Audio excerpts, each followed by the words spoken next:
So kung naguguluhan ka pa rin kung anong cortina ang gusto mong i-check out dito sa ating yellow basket, ipapakita ko sa inyo yung iba't ibang design and colors ng ating mga cortina. So mag-umpisa muna tayo dito sa ating mga elegant curtain, elegant ring curtain.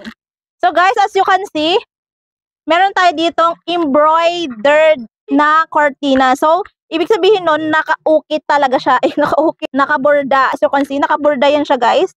Makikita nyo yan dito sa likod. So ang ganda nito. So this is our maroon.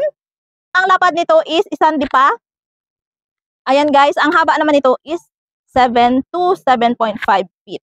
So actually, lahat ng nakahilera dito is same lang ang lapad, same ang haba. Pero iba-ibang design. Kaya nga guys, may mga option kayo kung anong mga design ang gusto nyo. Lahat yan ay nasa isang basket lang ha. Ito, next natin, yung ating gray color. Nakaborda din yan ang kanyang design. At the same time, nakatahi ang side by side.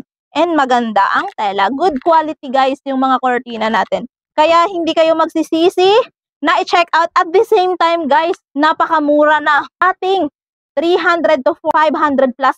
Ngayon napakamura na lang. Take this opportunity habang may pa-sale pa. Kasi pag hindi na sale, baka wini-wait nyo pa na mas bababa pa. Guys, mababa na ang cortina natin. Click the yellow basket at mag-check out ka na.